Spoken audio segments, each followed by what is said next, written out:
हाँ बेटा,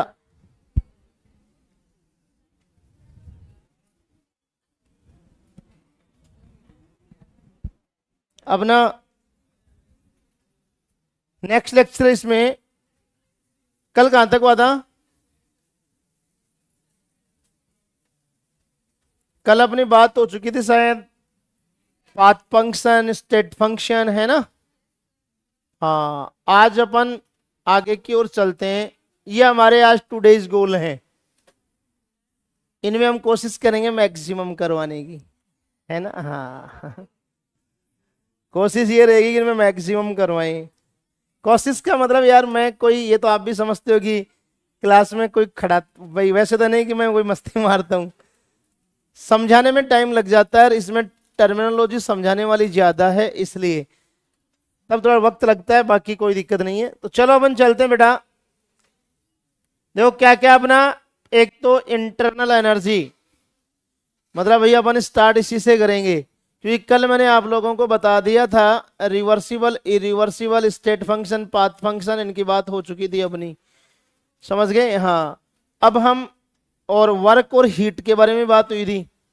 वर्क के बारे में दोनों बातें मैंने तुम लोगों को बता दी थी। कौन सी? एक एक्सपांशन वर्क और एक कंप्रेशन वर्क, दोनों अपन लोगों ने पढ़े थे। मतलब एक तो था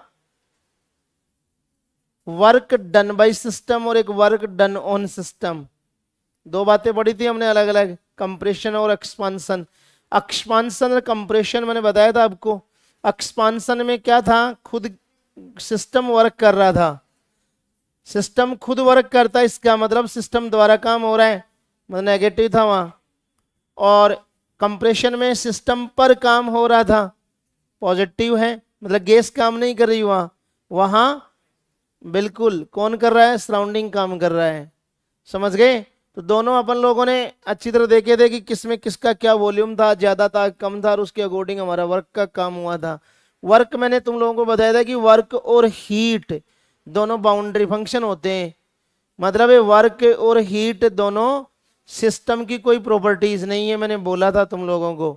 हालांकि ये मैंने तुम्हें जरूर बताया था कि वर्क, हीट और हीट कैपेसिटी, ये दोनों कौन होते हैं? तीनों मैंने बोला था पाथ फंक्शन होते हैं। ये कौन है?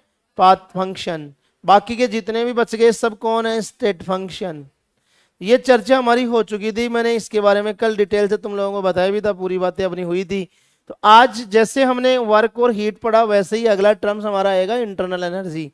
जैसे हमारी इंटरनल एनर्जी कंप्लीट हो जाएगी तो तीन बातें हमारे पास आ गई, हीट आ गई, वर्क आ गया और इंटरनल एनर्जी आ गई। उन तीनों से फिर हम पूछेंगे किसमें? फर्स्ट लॉ ऑफ थर्मोडायनेमिक्स में, और वहां फिर हम अलग अलग पॉइंट पढ़ेंगे। इसमें एक सब टॉपिक और है, ये बहुत इंपॉर्टेंट है। क्या? फर्स्ट लॉ ऑफ थर्मोडायनेमिक्स है, उसके प्रोसेस कौन कौन से हैं, मतलब उन प्रोसेस में हम फर्स्ट लॉ ऑफ थर्मोडायनेमिक्स पढ़ेंगे। जो प्रोसेस मैंने 5 बताए थे ना शुरू में, आपको याद आए होंगे? कौन से? आइसोथर्मल, आइसोकोरिक, आइसोबारिक और साइक्लिक, एडियाबैटिक। उन 5 के अंदर हम चर्चा करेंगे यहाँ। उसके बाद फिर एक्सपांशन, और लास्ट में फिर आएगा एंथैल्पी ऑफ सिस्टम। ये हमारा आज का गोल है। चलिए जी एक एक चलते हैं ना। हाँ चलो भैया स्टार्ट करते हैं। ये लो, ये लो जी, हमारा आज का टॉपिक क्या है? इंटरनल एनर्जी, आंतरिक ऊर्जा। हिंदी में क्या बोलेंगे इसको? आंतरिक ऊर्जा। देखो आंतरिक ऊर्जा क्या होती है, मैंने तुम लोगों को बताया भी था बेटा। आंतरिक ऊर्जा को वैसे यू कहते हैं हम, क्या बोलते हैं? यू, मैंने तुम लोगों को बताया भी था। और आंतरिक जो यू होती है, ये मैंने बोला था कि सिस्टम की खुद की एनर्जी होती है, और सिस्टम की खुद की एनर्जी का मतलब इसमें कंप्लीट एनर्जीज हैं। जैसे मैंने बोला था काइनेटिक एनर्जी, पोटेंशियल एनर्जी, समझ गए? मैंने बोल दिया मान लो एनर्जी के लिए वाइब्रेशनल एनर्जी, मैंने बोल दिया मान लो एनर्जी के लिए, क्योंकि एनर्जी तो सारी यूज होंगी, इलेक्ट्रिकल एनर्जी, समझ गए? मैंने बोल दिया मान लो यहां पर मैकेनिकल एनर्जी, मैंने और भी बहुत सारी एनर्जीज में यूज कर सकता हूं यार, रोटेशनल एनर्जी, ईटीसी, बहुत सारी एनर्जीज हैं। तो ये जो सब एनर्जीज है, इन सबका मैंने क्या कर रखा है? यहाँ सम कर रखा है। मतलब मैंने यही तो बोला था कि जैसे मान लो सपोज करो ये तुम्हारे पास सिस्टम है, इसमें ये गैस है भरी हुई, तो इस गैस के अंदर जो कंप्लीट एनर्जी है, एनर्जी, इस एनर्जी को मतलब, एनर्जी का मतलब sum of all energies, sum of all energy तो है, मतलब जितनी भी एनर्जी उन सबका सम ही तो है। अकेले एनर्जी की बात थोड़ी करें हम, यहां हम कंप्लीट एनर्जी की बात कर रहे हैं। और यहां जो कंप्लीट एनर्जी है वो क्या है, कंप्लीट सम ही तो होगा। उस एनर्जी को हम क्या नाम दे रहे हैं, यू, मतलब यही इसकी यू है। लेकिन ये यू ध्यान रखना, या इंपॉर्टेंट चीज कि जो इंटरनल एनर्जी हम यू जो सिंबल लिख रहे हैं, ये यू तो अपने आप में एक अकेला हो गया भाई, यू तो अपने आप में अकेला है। और यू कौन है, तुम्हें मैंने बताया था भाई, ये यू तो इंटरनल एनर्जी तो है ही है, लेकिन इंटरनल एनर्जी को हम क्या बोलते हैं, स्टेट फंक्शन बोलते हैं। मतलब स्टेट फंक्शन का मतलब स्टेट पर डिपेंडेंट है। और जो स्टेट पे डिपेंडेंट होती है क्वांटिटी, वो कभी भी अकेली मेजर नहीं होती है, मतलब खुद काउंटेबल। या मैं यूं बोल दूं कि इसका जो एब्सोल्यूट वैल्यू होगा, एब्सोल्यूट समझते, परम, खुद अकेला, हाँ, वो कभी भी काउंटेबल नहीं होता। तो किसके रूप में होता फिर काउंटेबल, चेंजेस के रूप में। इसलिए हम इसको क्या बोलेंगे, यहां चेंजेस के रूप में लिखेंगे इसको। और चेंजेस के रूप में क्या लिखूं मैं, डेल्टा यू। समझ में आई क्या मेरी बात, मतलब ये स्टेट फंक्शन है, स्टेट फंक्शन, और स्टेट फंक्शन होने के कारण काउंटेबल नहीं होगा। समझ गए, क्योंकि स्टेट फंक्शन स्टेट पे डिपेंडेंट करना, स्टेट का मतलब इनिशियल फाइनल स्टेट होगी, वही तो है। तो उनके ऊपर अगर अपन देखेंगे तो दोनों का डिफरेंस आएगा, तो फिर हमें तो चेंज देखना पड़ेगा वहां। इसलिए एब्सोल्यूट वैल्यू कभी भी इसकी काउंटेबल नहीं होती, किसकी, इंटरनल एनर्जी की। तो ये तुम पॉइंट याद रखना जो मैंने बोला है, इंटरनल एनर्जी का एब्सोल्यूट मान कभी भी काउंटेबल नहीं होता। तो कौन होता है, चेंज इन इंटरनल एनर्जी, वो काउंटेबल है। मतलब आंतरिक ऊर्जा में परिवर्तन है वो काउंटेबल है। काउंटेबल समझते हैं ना, हाँ, समझ गए मेरी बात को। तो ये ध्यान रखना है, कभी भी हम एब्सोल्यूट वैल्यू यूज नहीं कर सकते इसकी, change in internal energy use करेंगे, काउंटेबल होगी वो। आ गया समझ में, क्यों, स्टेट फंक्शन है इसलिए, पाथ फंक्शन नहीं है। कौन है, स्टेट फंक्शन। बात समझ में आ रही होगी सभी को। इसलिए यहां इसको अपन क्या लिखेंगे, डेल्टा यू। और डेल्टा यू तो तुम्हें पता ही है, मैंने बता दिया था। मैं इसको क्या लिखूं, you final minus you initial, यही तो करूंगा। तब अपन क्या लिख रहे हैं इसको, डेल्टा यू। स्टेट फंक्शन है ये, इसलिए। आ गई बात समझ में, तो ये पॉइंट ध्यान में रखना जो मैंने बात बोली है। अब इसके बारे में और थोड़ी हम आगे चर्चा, अगर इसके बारे में और देखें आगे डिटेल, तो पहले लिखिए एक बार, डालो हेडिंग इंटरनल एनर्जी, आंतरिक ऊर्जा। इसमें लिखो आप पहले छोटी सी definition, the sum of all kind of energies. अच्छा लिखो, हिंदी लिख लो, सभी ऊर्जाओं का योग, सभी ऊर्जाओं का योग, हिंदी इंग्लिश दोनों बोलूंगा, नो टेंशन। सभी ऊर्जाओं का योग क्या कहलाएगा, आंतरिक ऊर्जा कहलाती है। इंग्लिश में लिख लो, the sum of all kind of energies.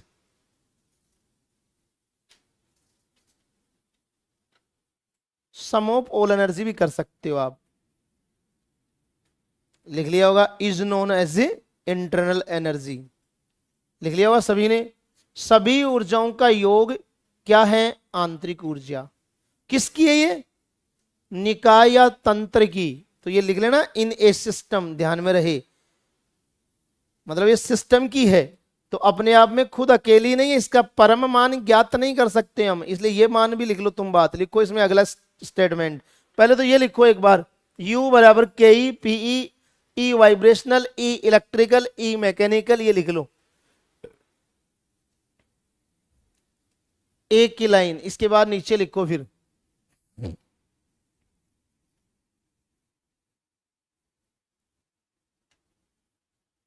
Vibrational, समझते हैं ना, हाँ, कंपन, कंपन ऊर्जा। एक रोटेशनल, जानते ना, हाँ, घूर्णन ऊर्जा, हाँ, और मैकेनिकल इलेक्ट्रिकल तुम जानते ही हो, बताने की जरूरत नहीं है। चलो आगे चलिए, इसमें अगला पॉइंट लिखो। इंटरनल एनर्जी का परम मान ज्ञात नहीं किया जा सकता। इंटरनल एनर्जी का परम मान ज्ञात नहीं किया जा सकता। इंग्लिश में लिख लेना, absolute value of internal energy is not countable. मतलब ये काउंटेबल नहीं होगा। लिख लिया होगा, दोनों लिख लिया, हिंदी इंग्लिश में। इसके नीचे वो लिख लो, क्योंकि, क्यों नहीं कर सकते, क्योंकि, क्यों भाई, अभी बोला था मैंने स्टेट फंक्शन होती है, तो लिख लेना ड्यू टू स्टेट फंक्शन। क्योंकि ये क्या है, स्टेट फंक्शन है, पाथ फंक्शन नहीं है बेटा, स्टेट फंक्शन है। लिख लिया होगा। और ये लिख लेना आप, इसलिए क्या लिखेंगे अपन, delta U, U final minus से यू इनिशियल, तो ये लिख लेना आप डेल्टा यू। मतलब यू को यू काउंटेबल नहीं करेंगे, डेल्टा यू के फॉर्म में लिखेंगे हम, स्टेट फंक्शन है ना इसलिए, तो डेल्टा यू लिखेंगे, यू फाइनल माइनस से यू इनिशियल। ये कुछ पॉइंट है, स्टेटमेंट है इसके बारे में। ये देखो मैंने कई बार बोला कि थर्मो में जब तक तुम लैंग्वेज नहीं पकड़ोगे तब तक क्वेश्चन सही नहीं होगा, अच्छी तरह सुन लेना। इसलिए लैंग्वेज पकड़ने की कोशिश करना, इसमें मेन लैंग्वेज ही है। चलूं आगे। अब देखो अभी बात हुई थी अपने को पता चल गया स्टेट फंक्शन है। एक बात और बोली थी मैंने बेटा कि जो डेल्टा यू है, एनर्जी कहीं नाम आता है तो वो एक्सटेंसिव प्रॉपर्टी होती है, ऐसा बोला होगा मैंने शुरू के अंदर, तुम भूला मत करो, है ना। मैंने बोला था स्टार्टिंग में कि अगर एनर्जी कहीं नाम आ रहा है तो वो एक्सटेंसिव प्रॉपर्टी होती है। तो ये भी तो एनर्जी है, एनर्जी का सम है, तो एनर्जी तो कौन है ये, एक्सटेंसिव प्रॉपर्टी। तो अगला पॉइंट लिखो तुम, extensive property, it is an extensive property, extensive property.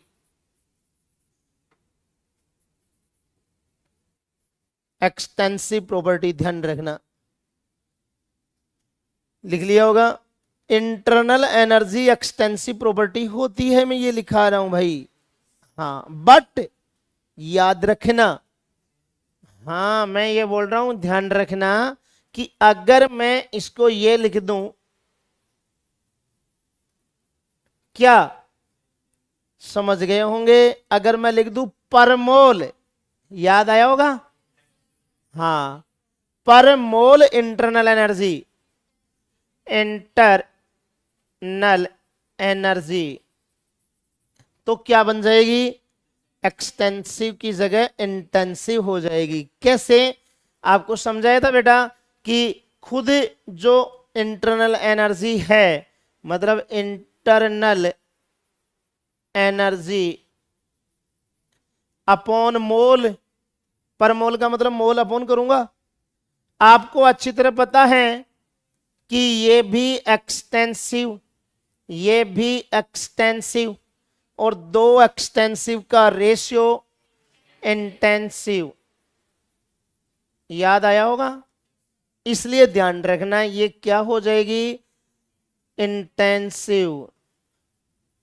तो ये पॉइंट लिख लेना एज इट इज जैसे मैंने लिखा है, पर मोल इंटरनल एनर्जी एक्सटेंसिव होती है। और इसका पूरा मैंने बता दिया कि इंटरनल एनर्जी अपॉन मोल, क्योंकि मोल भी तो एक्सटेंसिव है मैंने बोला था, और एक्सटेंसिव खुद है इंटरनल, तो दो एक्सटेंसिव प्रॉपर्टी का रेशियो क्या होती है, इंटेंसिव होती है। इसलिए तो ये याद रखना अपने को, अगर एंथैल्पी ये इंटरनल एनर्जी खुद है तब तो कोई दिक्कत नहीं, एक्सटेंसिव है। लेकिन अगर ये आ जाए पर मोल इंटरनल एनर्जी, तब ध्यान रखना है, समझ गए। मतलब ऐसा आता ना कई बार लिखा हुआ इस तरह से, डेल्टा यू पर मोल, ऐसे ऐसे आ जाए। अब तुम इसको देखो ही नहीं, ये डेल्टा यू दिख जाए तुम्हें, तो भाई तुम तो इसको तो देखो ही नहीं कि पर मोल भी लगा रखा है, तुम्हें तो दिख गया डेल्टा यू, तुम्हें डेल्टा यू दिखते बोले एक्सटेंसिव एनर्जी, तो सर ने एक्सटेंसिव बताई थी। अरे बताई थी यार, ये भी बताया था कि पर मोल आते ही इंटेंसिव बन जाती है, तो ये इंटेंसिव है। अकेला डेल्टा यू आता है तब एक्सटेंसिव, और डेल्टा यू पर मोल आ जाए तब इंटेंसिव, ये कह रहा हूं। आ गया समझ में? दूसरा एक बहुत इंपॉर्टेंट पॉइंट और, चलूं आगे। ध्यान रखना बेटा, वेरी वेरी इंपॉर्टेंट पॉइंट। जो इंटरनल एनर्जी है ये टेम्परेचर का फंक्शन होता है। जो इंटरनल एनर्जी है, मैं बोल रहा हूं इंटरनल एनर्जी, ये टेम्परेचर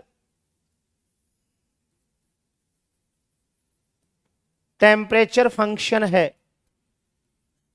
मतलब टेम्परेचर पे डिपेंड कर रहा है, कहने का मतलब मैं इसको यूं लिख सकता हूं कि जो यू होता है वो टेम्परेचर का फंक्शन है, तो इसको हम मैथमेटिकल रूप में ऐसा लिख सकते हैं, ऐसा। ये मैथमेटिकल फॉर्म हो गई इसकी, U is equal to function of temperature. ये ध्यान रखना, टेम्परेचर का फंक्शन हुआ ही अपने आप में। और इसको हम एक अलग लैंग्वेज में यूज कर सकते हैं इस चीज को। ये मैथमेटिकल टर्म्स है, मतलब फंक्शन है किसका? टेम्परेचर का। कहने का मतलब इसका मीन क्या हुआ? इसका मीन ये हुआ कि इंटरनल एनर्जी डिपेंड किस पे करती है? ओनली टेम्परेचर पे। तो मैं ये लिख सकता हूं यहां क्या? इंटरनल एनर्जी डिपेंड, ये ध्यान रखना, ओनली टेम्परेचर। मतलब टेम्परेचर पे ही डिपेंड करेगी, टेम्परेचर का फंक्शन उस पे करेगी। समझ गए? बात समझ में आ रही है क्या? हाँ, मतलब टेम्परेचर का फंक्शन है, टेम्परेचर पे डिपेंड करेगी। और इस फंक्शन को मैं मैथमेटिकल टर्म में इस तरह से यूज कर सकता हूं। बहुत इंपॉर्टेंट चीज, कई बार ऐसे लिखा हुआ आता है, जैसे मैं इसको लिखूं चेंज ही लिखेंगे अपन। क्या लिखेंगे? चेंज। अपॉन यहां कर दूं मैं डीपी, और ये फंक्शन टेम्परेचर का है, टी कांस्टेंट कर दिया। अगर मैंने कर दिया डी यू बाई डीवी, और यहां भी मैंने टी कर दिया, इसका मतलब ये हुआ कि change in internal energy, change in pressure, या चेंज एट प्रेशर भी कह सकता हूं मैं। मतलब प्रेशर क्या हो रहा है?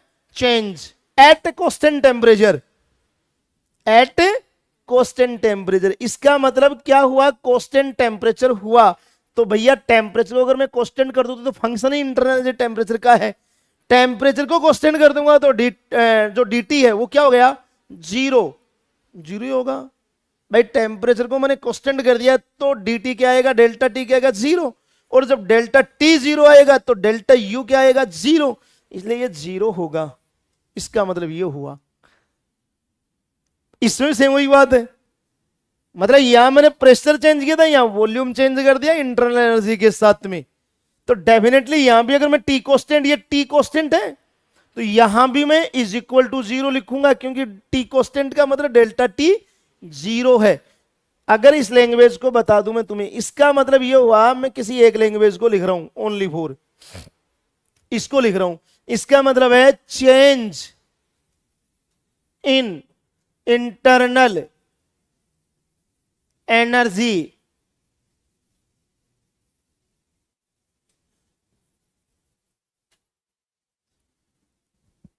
Eight cost, sorry, at change, या चेंजेस टेम्परेचर भी, प्रेशर कह सकता हूं या वॉल्यूम कह सकता हूं। Pressure at constant temperature. Constant temperature का मतलब मैं ये लिख दूं dt is equal to zero. यही तो हुआ।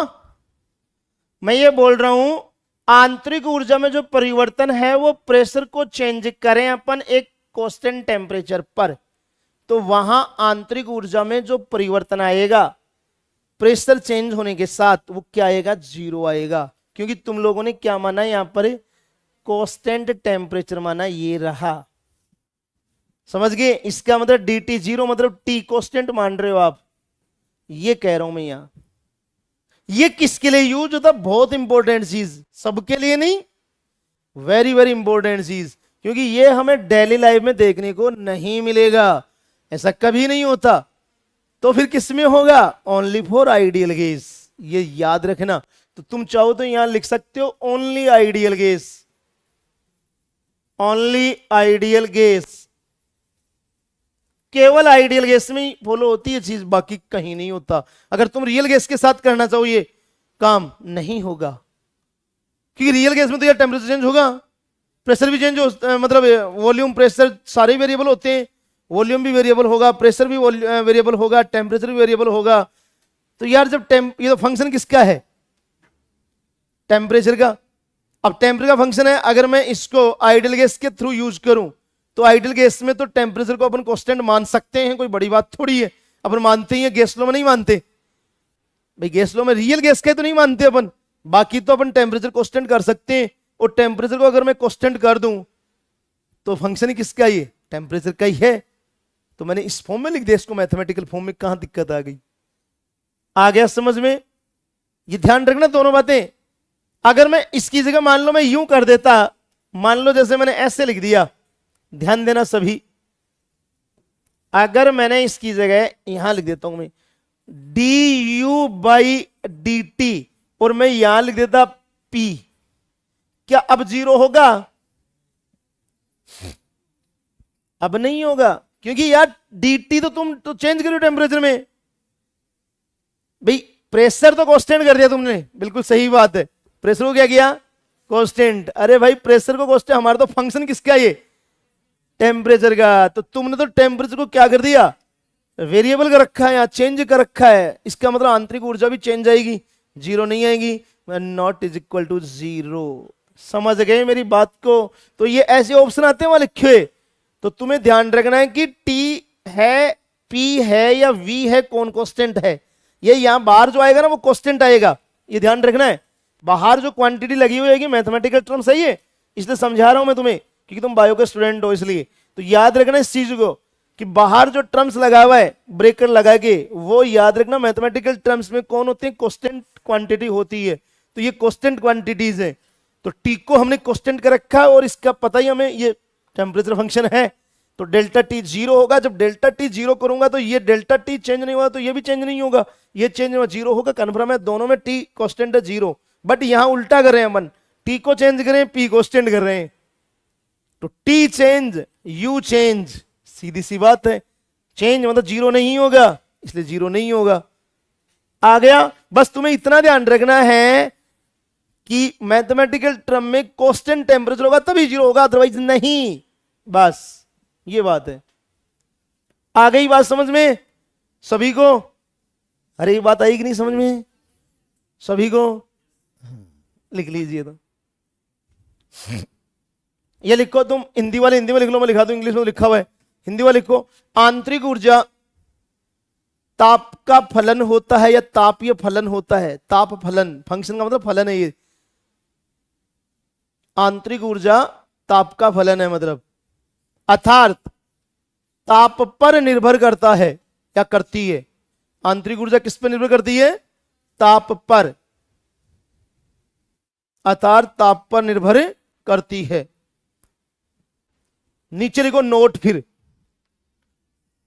नीचे लिखो नोट, उसमें लिखो आइडियल गैस के लिए, आदर्श गैस के लिए, ये आइडियल गैस के लिए है सारी बातें पूरी। अब क्योंकि ये यहां तक तो नॉर्मल बात हो गई कि टेम्परेचर पर डिपेंड करेगी, सही बात है, किस पर डिपेंड करेगी? टेम्परेचर पे। अब मैं आइडियल गैस ले लूं तो ये जो बात है ना, ये वाली, ये आइडियल गैस के लिए है, तो लिखो नीचे आइडियल गैस के लिए, आदर्श गैस के लिए, आदर्श गैस के लिए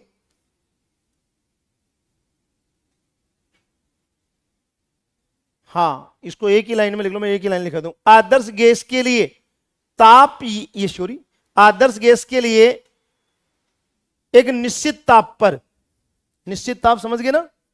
हाँ, कांस्टेंट हो गया। आदर्श गैस के लिए एक निश्चित ताप पर, नियत ताप पर, निश्चित ताप पर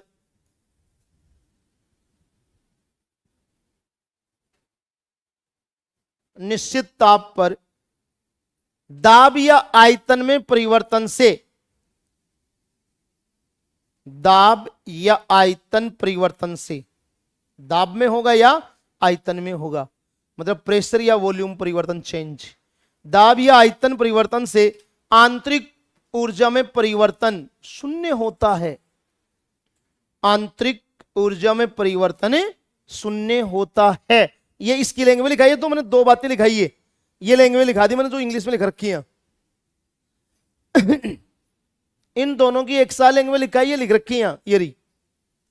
और यहां में दिख भी रहा है कि आंतरिक ऊर्जा में परिवर्तन कर रहे हैं हम प्रेशर के साथ, या आंतरिक ऊर्जा में परिवर्तन कर रहे हैं हम किसके साथ, वॉल्यूम परिवर्तन के साथ, बट टेम्परेचर कांस्टेंट हो, उस कंडीशन में ये क्या आएगा, जीरो आएगा। ये ध्यान रखना है।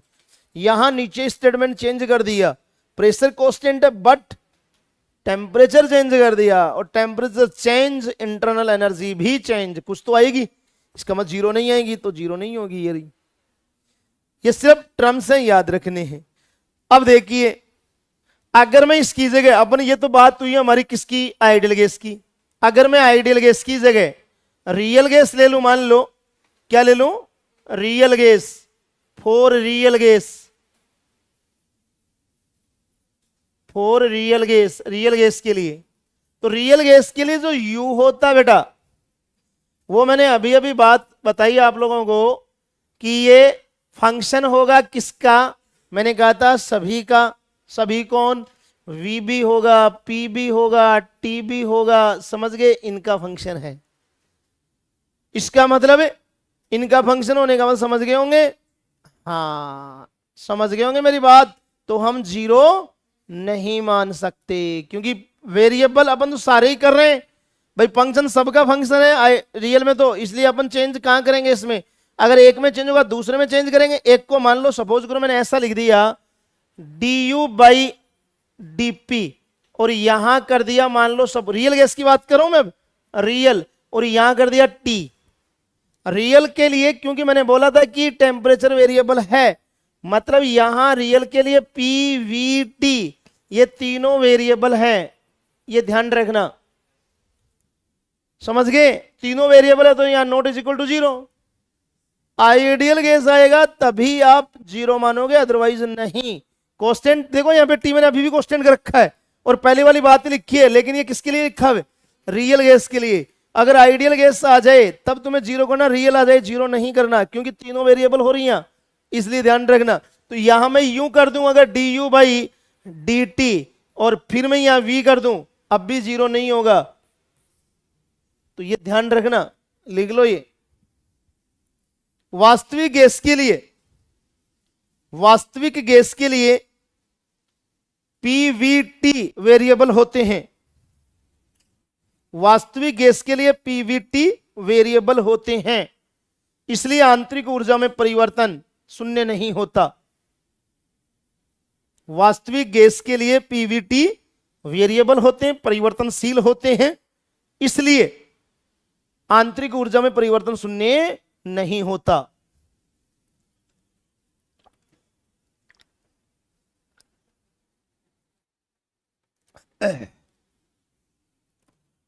चलो आगे भाई।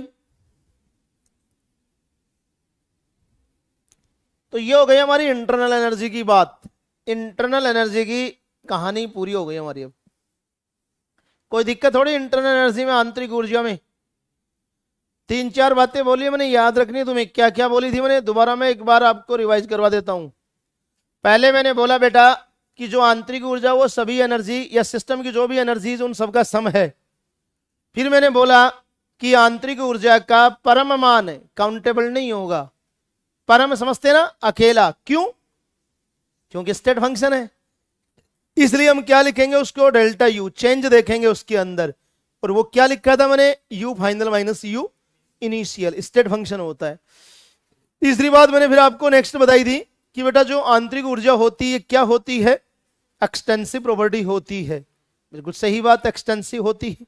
बट अगर मैं इसको पर मोल यूज कर लूं तो इंटेंसिव बन जाती है, क्योंकि खुद भी इंटेंसिव, ये सॉरी एक्सटेंसिव, और मोल भी एक्सटेंसिव, दो एक्सटेंसिव का रेशियो इंटेंसिव। तो ये ध्यान रखना में ये बात। उसके बाद में मैंने कहा कि जो आंतरिक ऊर्जा वो टेम्परेचर का फलन होता है, और अगर मैं आइडियल गैस यूज करूंगा तो टी कांस्टेंट करेंगे। टी कांस्टेंट होते तो तुम्हें पता है क्या होगा, प्रेशर को अगर मैं इसके साथ में चेंज करूं या वॉल्यूम को चेंज करूं, टी कांस्टेंट कर दूंगा तो वहां जीरो आएगा आंतरिक ऊर्जा में परिवर्तन, जो अभी अभी बताया था मैंने। ये सिर्फ किसके लिए हुआ, आइडियल गैस के लिए। अगर मैं इसकी जगह रियल गैस कर दूं तो वहां सारे ही वेरिएबल होते हैं पीवीटी, समझ गए, इसलिए जीरो नहीं होगा आंतरिक ऊर्जा में परिवर्तन। ये बात हमारी अब तक हुई है, आ गया समझ में। 5-6 पॉइंट लिखा दिया मैंने आंतरिक ऊर्जा के बारे में। तो ये स्टेटमेंट आते हैं इसलिए बताइए सारी बातें, और स्टेटमेंट में क्वेश्चन वगैरह कई बार पूछे गए इनके ऊपर, सीधा ऑप्शन में ये ऐसे आते हैं लिखे हुए। अब वहां अपन माइंड में रखे स्टेटमेंट कि हाँ यार ये था, इसके लिए ये था, तुरंत सही होगा, नहीं तो दिक्कत होगी, है ना। हाँ, तो अब देखो हमारे पास ध्यान देना, 3 चीजें मैंने अभी अभी आप लोगों को बता दी। मेन चीज क्या, देखो W हो गया, Q हो गया और डेल्टा U हो गया, ये 3 चीजें हो गई। वर्क हो गया, हीट हो गया, डेल्टा U हो गया, तीनों बातें। और ये तीनों बातें ही क्या करेंगी, फर्स्ट लॉ ऑफ थर्मोडायनेमिक्स बताएंगे, अपने को पता है, समझ गए। तो फर्स्ट लॉ ऑफ थर्मोडायनेमिक्स को हम यूज करें या कैसे करें वो देखिए आप लोग।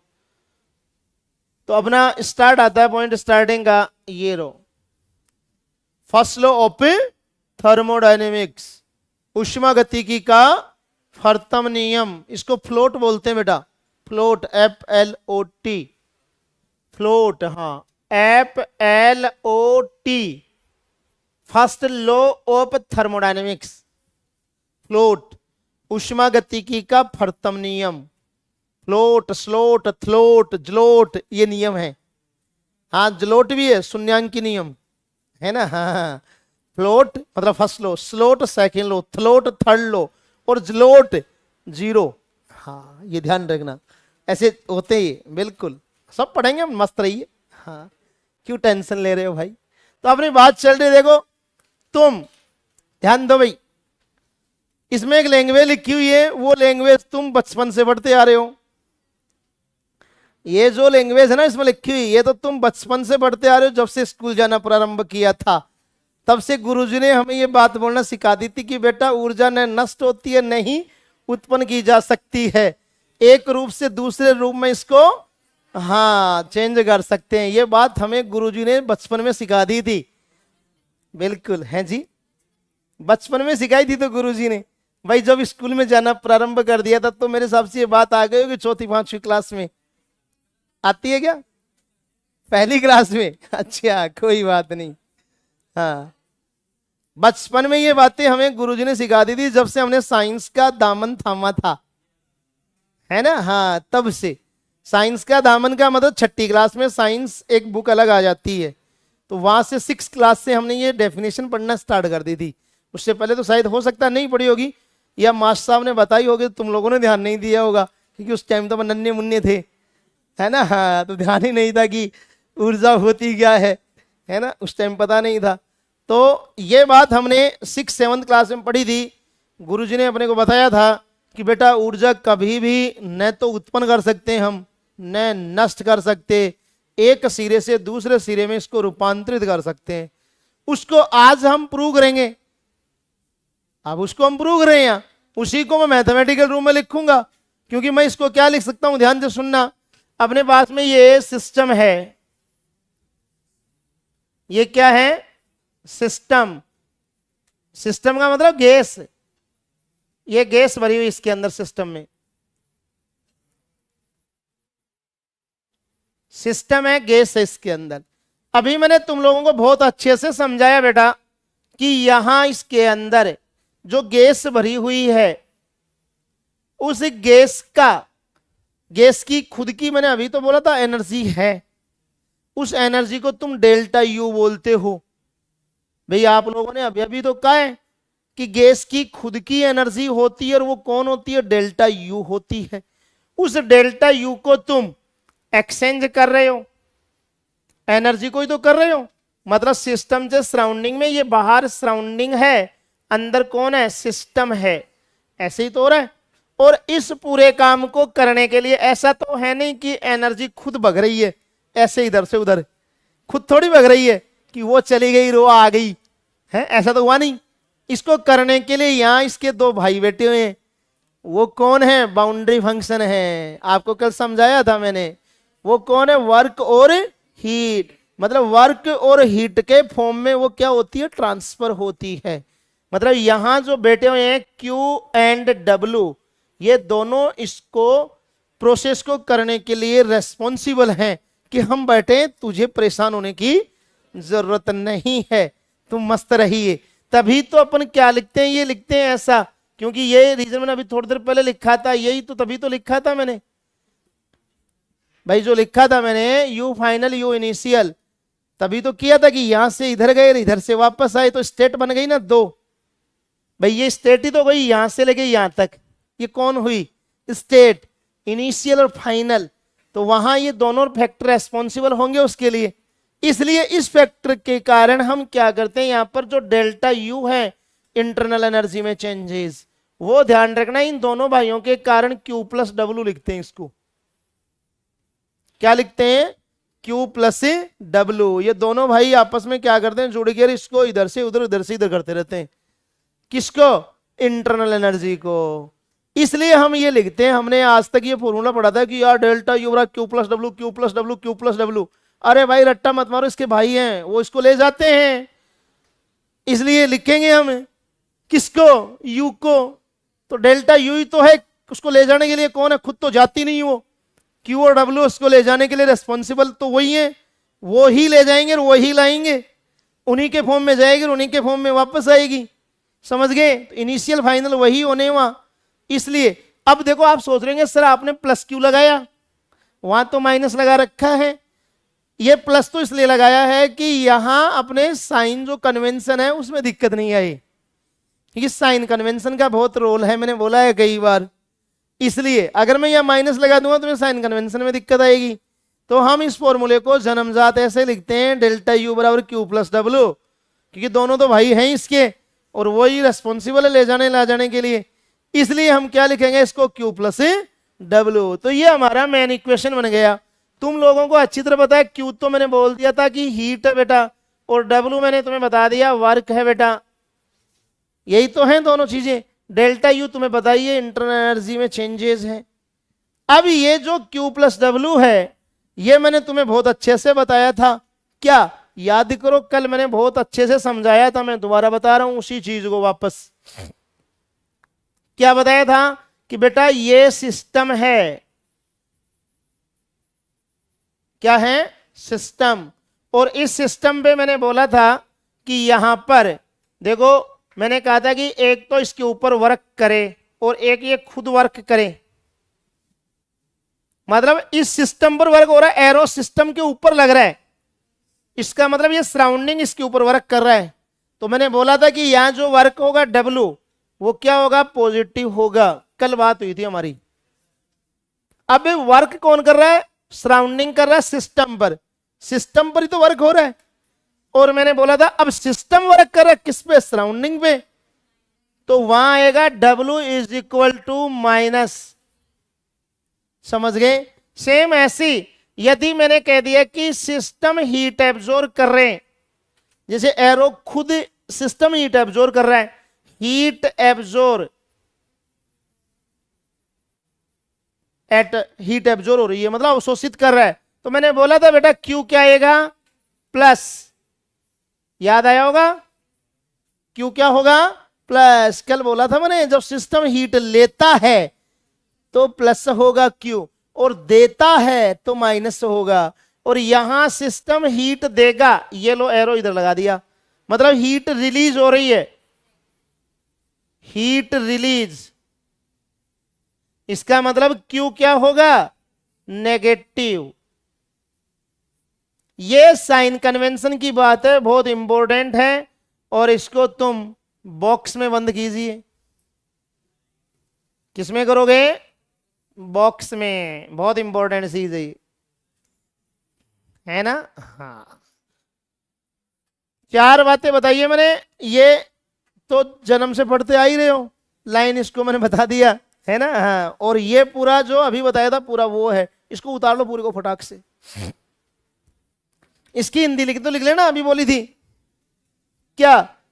हाँ, ऊर्जा न तो उत्पन्न की जा सकती और न ही नष्ट की जा सकती, ये लिख लेना। ऊर्जा न तो उत्पन्न की जा सकती और न ही नष्ट की जा सकती, बल्कि एक सिरे से दूसरे सिरे में रूपांतरित की जा सकती है। बल्कि एक सिरे से दूसरे सिरे में रूपांतरित की जा सकती है। इसको एक नाम और बोलते हैं लॉ ऑफ एनर्जी कंजर्वेशन, याद आया होगा। ऊर्जा संरक्षण का नियम भी बोलते हैं इसको। हाँ, लॉ ऑफ एनर्जी कंजर्वेशन लिख लेना। एनर्जी कंजर्वेशन लॉ भी कहते हैं, एक ही बात है। ऊर्जा संरक्षण का नियम, तो ये ध्यान रखना बेटा, जो फर्स्ट लॉ है ना वो ऊर्जा संरक्षण के नियम को फॉलो करता है। संरक्षित तो है, कंजर्वेटिव तो है एनर्जियां। क्या है? ऊर्जा संरक्षित, मतलब ऊर्जा संरक्षित रहती है, न तो उत्पन्न की जा रही न नष्ट की जा रही, तो कंजर्वेटिव हो गई अपने आप में। लॉ ऑफ एनर्जी कंजर्वेशन, ऊर्जा संरक्षण का नियम। और ये पूरा उतार लो फटाक से।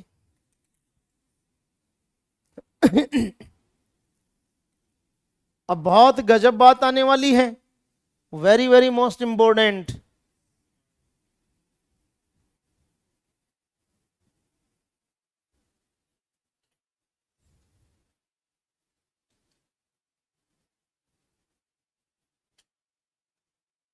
ये इसमें लिख लेना नाम, तुझे ध्यान में रहे। कौन से नाम? एक तो ये वाला, इसको पॉजिटिव लिखा हुआ, इसको मैं क्या लिख सकता हूं? Work done on system, system पर ही तो काम हो रहा है। और इसको क्या लिख सकता हूं? Work done by system. एक नाम और लिख सकता हूं मैं, याद करो मैंने कल बोला था क्या, कि ये जो वर्क डन ऑन सिस्टम है, इसको हमने क्या बोला था कल, एक नाम दिया था। क्योंकि काम कौन कर रहा है?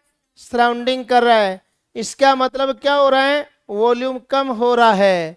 वॉल्यूम कम होता है उसको क्या बोलते हैं अपन? कंप्रेशन। तो कौन सा वर्क हो गया ये? Compression work. तो ध्यान रखना, कंप्रेशन वर्क भी बोलते हैं इसको, संपीड़न वर्क, कंप्रेशन। और इसको मैंने एक नाम दिया था एक्सपांशन, एक्सपांशन वर्क, प्रसार कार्य हिंदी में, प्रसार कार्य।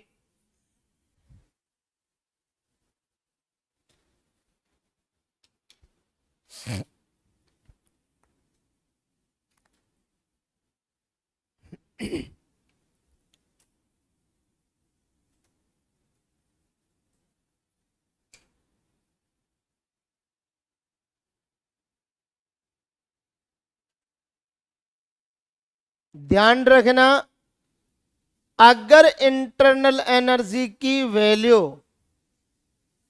वर्क होने से पॉजिटिव आती है, तो मैंने क्या बोला था कि टेम्परेचर फंक्शन है।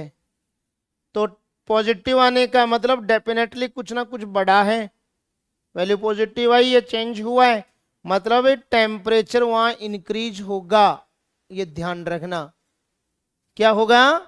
Temperature increase. अभी क्वेश्चन करेंगे तो पता चल जाएगा।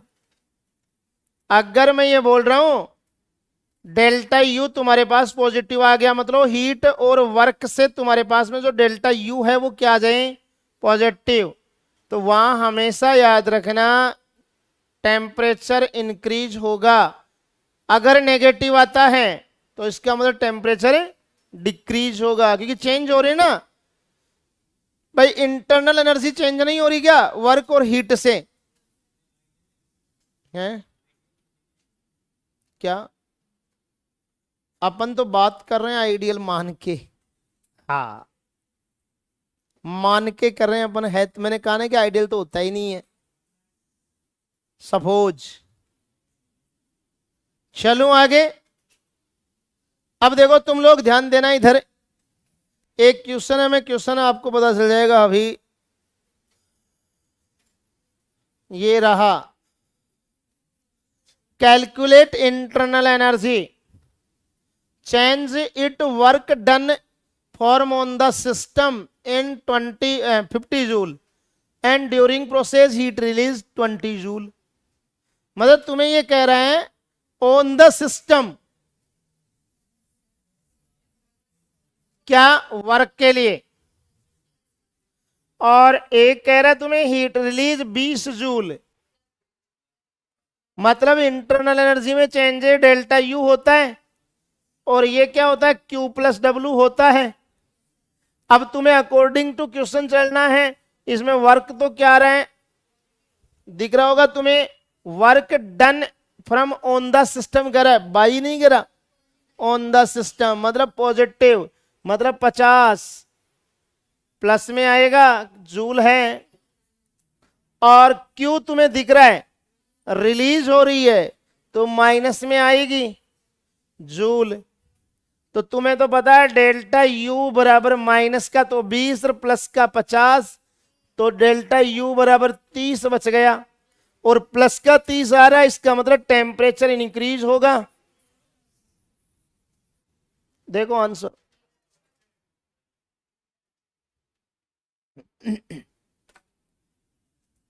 हिंदी में लिख लो क्वेश्चन को।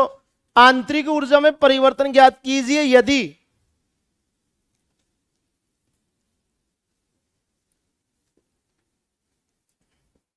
आंतरिक ऊर्जा में परिवर्तन ज्ञात कीजिए यदि निकाय पर किया गया कार्य 50 जूल हो। यदि निकाय पर मतलब तंत्र पर किया गया, तंत्र द्वारा नहीं हो रहा, तंत्र पर, निकाय पर किया गया कार्य 50 जूल हो तथा इस प्रक्रम में 20 जूल ऊष्मा उत्सर्जित हो। इस प्रक्रम में 20 जूल ऊष्मा उत्सर्जित हो। ये क्वेश्चन हमारा। मैं बोल रहा हूं symbol convention very most important. Symbol में थोड़ी सी भी हेराफेरी कर दी, गड़बड़ काम हो जाएगा।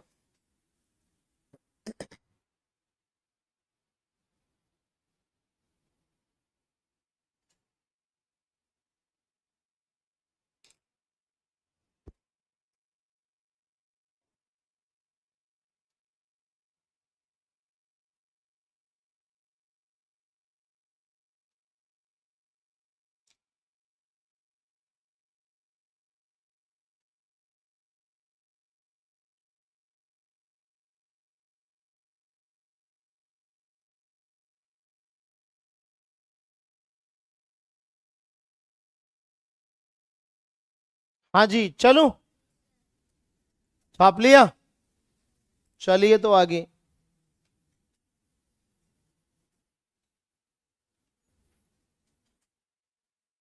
ये अपनी बात चल रही थी यहां।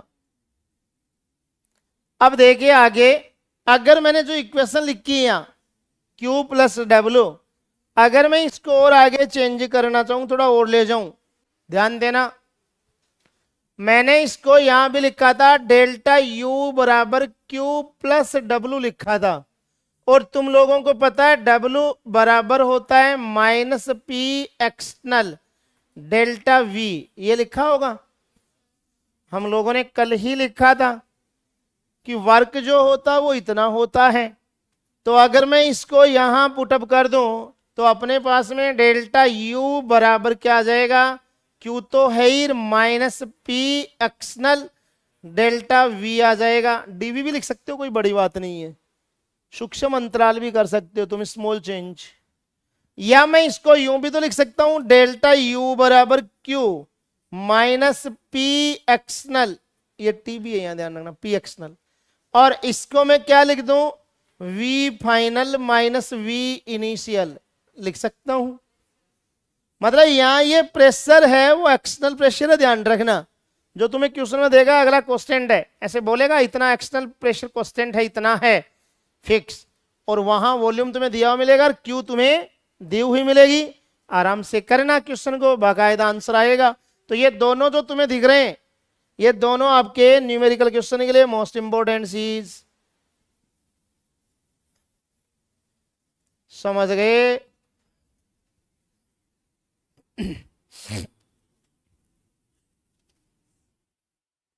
फर्स्ट लॉ से हमारे पास में ये इक्वेशन बन गई। अब अरे वर्क तो पता है ही, वर्क का ही तो मैंने वैल्यू डाला है और तो कुछ डाला ही नहीं।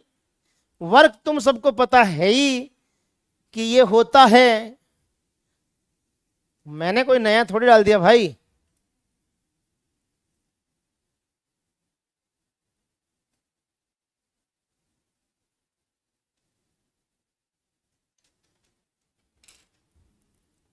मैंने डब्ल्यू की जगह minus P external delta we लिखा था, तो यहाँ माइनस सिंबल तभी आया, ये प्लस माइनस माइनस ही आएगा ना। हाँ चलूं आगे।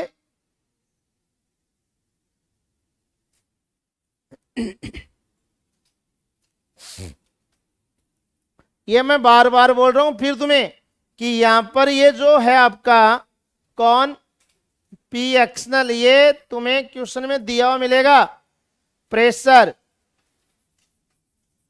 ये एक्सटर्नल प्रेशर है ध्यान रखना, और ये कांस्टेंट होगा दिया हुआ मिलेगा, मतलब कांस्टेंट का मतलब तुम्हें दिया हुआ मिलेगा क्वेश्चन में, फिक्स वैल्यू दी हुई मिलेगी उसकी, 2 एटमॉस्फेयर 5 एटमॉस्फेयर 10 एटमॉस्फेयर से वैल्यू देगा, समझ गए?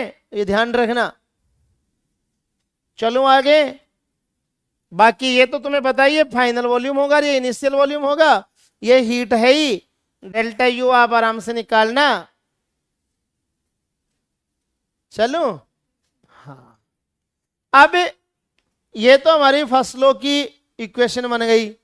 इस फर्स्ट लॉ की इक्वेशन को हम जो हमारे प्रोसेस थे उनमें फॉलो करें हम। वेरी मोस्ट इंपॉर्टेंट पॉइंट वो है, मतलब जो प्रोसेस थे ना हमारे, कौन से अभी मैंने आपको बताए थे शुरू के अंदर, जो पहली क्लास थी दूसरी क्लास थी उसमें बोले थे मैंने 5 प्रोसेस आते ही बोले थे ना हम, उन प्रोसेस के अंदर हम फसलों को देखेंगे। अब वो देखिए तुम अगला पॉइंट, मतलब हमारा इक्वेशन है ये रहा, first law of thermodynamics in different process. अलग अलग प्रोसेस में हम देखेंगे फ्लोट को, मतलब उनमें क्या होता है। स्टेटमेंट न्यूमेरिकल क्वेश्चन दोनों के लिए बहुत इंपॉर्टेंट है, स्टेटमेंट के लिए है मेन तो, इसलिए आराम से समझना एक एक बात को। इसके अंदर में ये जो है इसमें अपन ये ले लेते हैं जी, एक लाइन तो छोटी सी ये ले ली और एक लाइन ये ले ली अपन ने। इसमें ज्यादा 5 नाम तो लिख देता हूं मैं, आएंगे ठीक है आ जाएंगे। और पहला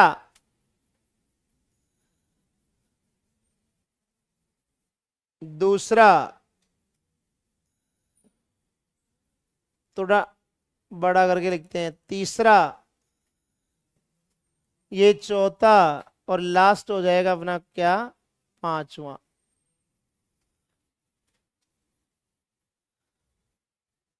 ऐसे 5 नाम है। बोले सर कहाँ लिखे, लिखे तो नहीं अभी है, 5 नाम कहाँ है इसमें है, अभी आ जाएंगे बेटा, क्यों टेंशन में आ रहे हो। पहला नाम जो तुम सबको पता है आइसोथर्मल, आइसोथर्मल प्रोसेस, जिसको हम हिंदी में बोलते हैं समतापीय प्रक्रम, ये हिंदी नाम है। अगला अपन दूसरा लिखें एडियाबेटिक प्रोसेस, जिसको हम रुद्धोष्म बोलते हैं, रुद्धोष्म प्रक्रम। और एक होता अपना आइसोकोरिक प्रोसेस, जिसको हम क्या बोलते हैं, समय आयतनीय प्रक्रम, और एक होता हमारा आइसोबारिक प्रोसेस, जिसको हम बोलते हैं समदाबीय, और एक होता हमारा लास्ट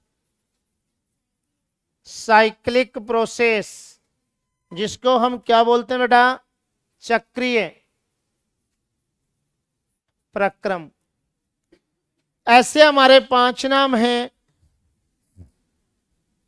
एक एक को समझना, पहले आराम से टाइम दे दूंगा, मस्त होके पहले समझो, है ना, आराम से उतार लेना, फिर टाइम दूंगा मैं तुम्हें। समझो पहले, देखो स्टार्ट करो यहीं से। पहला हमारा आइसोथर्मल है बेटा, और तुम्हारी जो मेन प्रोसेस है, पहले वो लिख देता हूं मैं यहां पर। आपकी इक्वेशन क्या होती है, डेल्टा यू बराबर क्यू प्लस डब्लू था, और ये क्यू प्लस डब्लू को मैं क्या लिख सकता हूं, Q minus P delta we, ऐसा लिख सकता हूं मैं। मतलब क्यू प्लस डब्लू ही लिख देता हूं मैं पहले, सीधा ये लिख दिया मैंने, और डब्लू माइनस में है ही, बताने की जरूरत नहीं है। अगर किसी को पता नहीं तो मैं इसको और आगे लिख देता हूं मैं, इसी को करके क्यू माइनस पी डीवी, ये लो जी, ऐसा भी लिख सकता हूं मैं। डेल्टा वी डीवी एक ही बात, उससे कोई फर्क नहीं है। समझ गए? अब समझिए पहला काम, आइसोथर्मल प्रोसेस का मतलब तुम सब जानते हो। मैंने बोला था बेटा, आइसोथर्मल का मतलब होता है टी कोस्टेंट,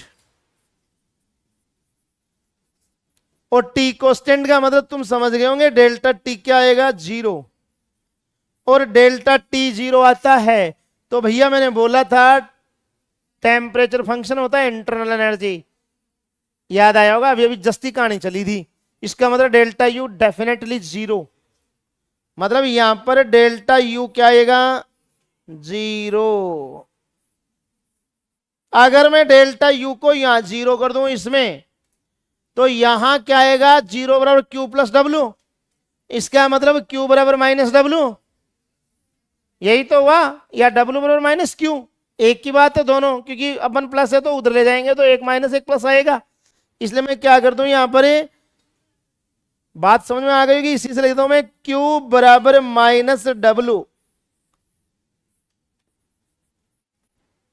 मतलब क्या निकला इसका, ऐसे ये तो एक मैथमेटिकल बात हो गई, मतलब समझ रहे हैं इसका मतलब ये निकला कि अगर आइसोथर्मल प्रोसेस लेते हैं और फर्स्ट लॉ को अपना आइसोथर्मल प्रोसेस के साथ अगर यूज करें, तो वहां आइसोथर्मल प्रोसेस का मतलब है टी कोस्टेंट, मतलब डेल्टा टी 0, मतलब डेल्टा यू भी 0, क्योंकि टेम्परेचर फंक्शन है डेल्टा यू। और जब डेल्टा यू 0 करेंगे तो क्यू बराबर क्या आएगा, माइनस डब्ल्यू आएगा अकॉर्डिंग टू इक्वेशन। मतलब ये निकला कि आइसोथर्मल के अंदर जो वर्क होगा वही हीट की वैल्यू होगी। आइसोथर्मल प्रोसेस में याद रखना, जो वर्क की वैल्यू आएगी वही वैल्यू हीट की आएगी, बट अपोजिट। समझ गए क्या? अगर माइनस में आ रही हीट तो वर्क क्या आएगा, प्लस में, अगर हीट प्लस में है तो वर्क माइनस में। समझ गए होंगे? ये ध्यान रखना अपने को। किससे किया मैंने ये, फर्स्ट लॉ से। इसका मतलब ये निकल रहा है, तो देखो 3 बातें हो गई, 1 2 3, तीनों तुम्हें ध्यान में रखनी है। आइसोथर्मल में डेल्टा टी तो 0 होना ही है यार, तो मेन बात तो ये है कि अगर मैं फर्स्ट लॉ लूंगा तो डेल्टा यू 0 आएगा, अभी अभी बताया था मैंने, और वो 0 आते ही क्यू बराबर माइनस डब्ल्यू आएगा, ये सोचना ही नहीं है। आ गया? अब देखो तुम्हारे पास यहां ऐसा आ सकता लिखा हुआ, क्या, क्यू आइसोथर्मल, क्यू आइसोथर्मल, क्योंकि आइसोथर्मल का क्यू ही तो है ये, क्यू क्या है, आइसोथर्मल बराबर माइनस डब्ल्यू, बिल्कुल सही बात है। तो कंफ्यूज नहीं होना है, अभी बात हुई अपनी, समझ गए? प्रॉब्लम किसी को, कोई दिक्कत नहीं है स्टेटमेंट वगैरह में जो मैंने बातें बोली है? आगे चलिए फिर। अरे ये आइसोथर्मल वर्क है, मैं ये कह रहा हूं आइसोथर्मल हीट है, और दोनों की वैल्यू बराबर आएगी बट अपोजिट आएगी। ये कह रहा हूं अगर 100 आ रहा, हीट 100 आ रही है तो वर्क भी 100 ही आएगा बट अपोजिट आएगा, अगर वो प्लस तो माइनस। ये कहना चाह रहा हूं मैं, आइसोथर्मल में हीट और वर्क दोनों की वैल्यू बराबर आती है बट अपोजिट आती है। ये है मेन बात, क्योंकि इंटरनल एनर्जी में चेंजेस जीरो आता है, आइसोथर्मल है वो इसलिए, और इंटरनल एनर्जी में चेंज ही नहीं होगी, जीरो आएगा। तो वर्क और हीट भी क्या होंगे, दोनों बराबर होंगे बट अपोजिट होंगे। समझ गए क्यों? क्योंकि अब इसको ऐसे तुम मतलब अपने अंदर उसको फील करो, ऐसे रट्टा नहीं मारे ना। फील कैसे? जैसे मान लो सपोज करो एक अपने पास कंटेनर में कोई गैस है मान लो, और गैस की इंटरनल एनर्जी मैंने क्या कर दी, कांस्टेंट टेम्परेचर कर दिया, तो वहां जीरो हो गई, तो वहां वर्क तो होगा। तो मतलब कहने का मतलब वर्क और हीट दोनों बाउंड्री फंक्शन है, तो जितना इधर गया उतना ही इधर आया, तो फाइनल इनिशियल दोनों क्या हो गई, वैल्यू बराबर हो गई, क्योंकि टी जीरो है ना, तो दोनों जब बराबर होंगी तो जितना वर्क किया उतनी हीट होगी। इसका मतलब दोनों की वैल्यू क्या आई, बराबर है बट अपोजिट है। समझ में आई मेरी बात? कल भी समझाया था मैंने, याद करो, इधर इधर एरो लगा के ऐसे बताया था मैंने। हाँ, यू फाइनल यू इनिशियल, याद करो ऐसे दोनों। हाँ, तो इसको तुम थोड़ा मतलब डेली लाइफ में यूज किया करो, ऐसे रट्टा नहीं मारना है। मैं तभी बार बार बोलता हूं, जब तक तुम्हें टर्मिनोलॉजी के बारे में पता नहीं चलेगा तकलीफ आएगी न्यूमेरिकल क्वेश्चन सोल्व करने में। ये सुन लेना, अभी न्यूमेरिकल पोर्शन नहीं आ रहा है, अभी स्टार्ट होगा अब आगे।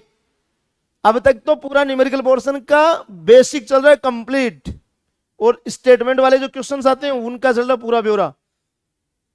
इसलिए थोड़ा सा माइंड को ब्रॉड रख के सोचो, है ना। चलूं आगे? हाँ, अब आगे देखना नेक्स्ट अगली बात के लिए।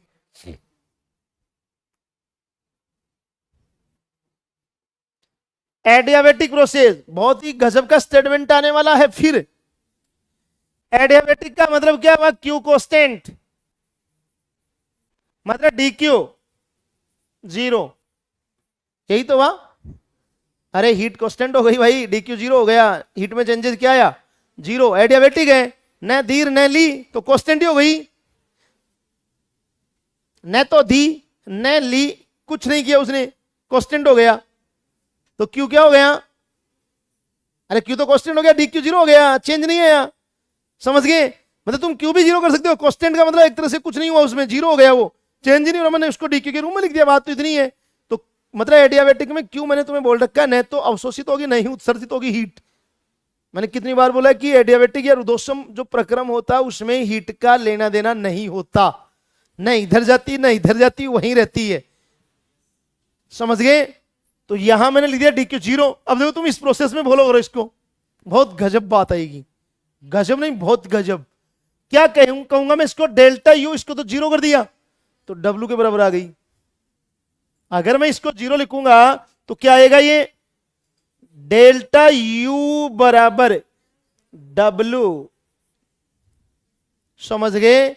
बहुत गजब की बात एक सुनना। अब मैं इसी स्टेटमेंट को यूं लिख दूं, डेल्टा यू एडियाबेटिक बराबर डब्ल्यू ही तो है भाई, एडियाबेटिक का ही तो है ये वर्क। ये जो इंटरनल एनर्जी में अपन चेंज देख रहे हैं वर्क के साथ, ये किस में आ रहा है, एडियाबेटिक के अंदर। तो मैं ऐसा भी लिख सकता हूं, इसको कोई खास बात थोड़ी है, मतलब गजब का, बहुत गजब स्टेटमेंट। क्या अभी मैंने क्या बोला था थोड़ी देर पहले कि वर्क एक पाथ फंक्शन होता है, कब, जब खुद है अकेला तब। लेकिन अगर यही स्टेटमेंट चेंज कर दे, क्या कि वर्क को बोल दे भैया इंटरनल एनर्जी के साथ, किसके साथ, इंटरनल एनर्जी। इंटरनल एनर्जी का मतलब एडियाबेटिक वर्क। इंटरनल एनर्जी में चेंज कर रहे हैं अपन, किसके साथ कर रहे हैं, एडियाबेटिक के साथ ही तो कर रहे हैं। तो याद रखना एडियाबेटिक वर्क जो होता है वो स्टेट फंक्शन होता है। क्यों? क्योंकि डेल्टा यू तो स्टेट फंक्शन होती है ना भाई। समझ गए होंगे मेरी बात, बहुत गजब की बात है ये स्टेटमेंट, याद रखना। मैंने जो बात बोली अभी, वर्क अकेला नाम है वर्क, तब स्टेट फंक्शन, और वर्क अकेला ना के कह दे तब ये सॉरी पाथ फंक्शन, और वर्क अकेला ना के लिए बोले एडियाबेटिक वर्क, क्या बोले एडियाबेटिक वर्क। एडियाबेटिक वर्क का मतलब डेल्टा यू आ गया, डेल्टा यू डब्ल्यू के बराबर है, तो वो कौन बन गया, उसका स्टेट फंक्शन बन गया। तो याद रखना ये एडियाबेटिक वर्क, एडियाबेटिक वर्क क्या होगा, स्टेट फंक्शन।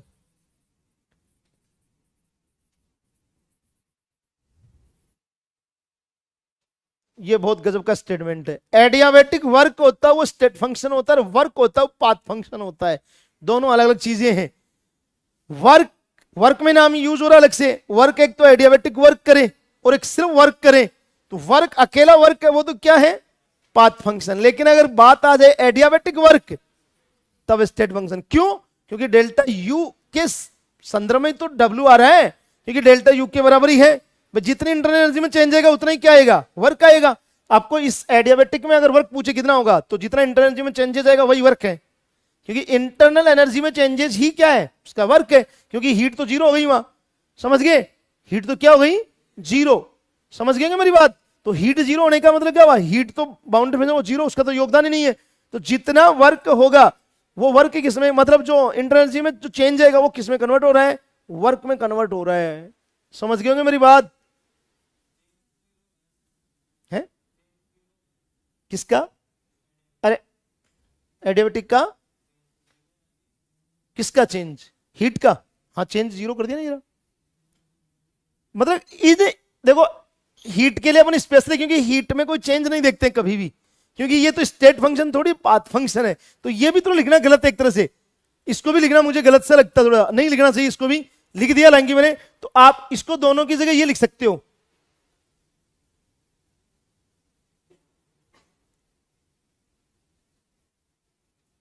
रुदोष में, इसकी जगह आप सीधा क्यू लिख सकते हो, क्यू बराबर जीरो डायरेक्ट, क्योंकि एडियाबेटिक में हीट एक्सचेंज नहीं होती है। थोड़ा अपन यूं लिखते ना, D Q is equal to zero, ऐसा लिखूं मैं, तो यार ये डी क्यू लिखने का मतलब हुआ कि अपने आप में क्या शो कर रहा है, कि स्टेट फंक्शन की तरह शो कर रहा है।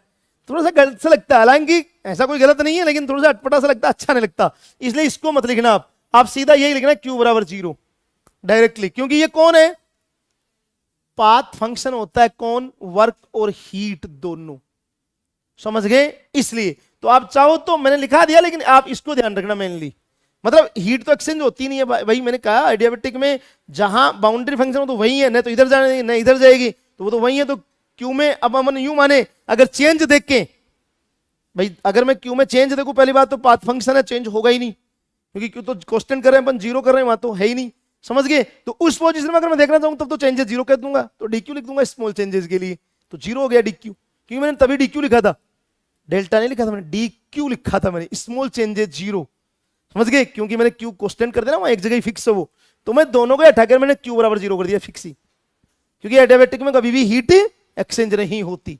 तो सबसे बेटर वर्ड ये आएगा। अब तू क्या पूछ रहा था, मैं समझा नहीं।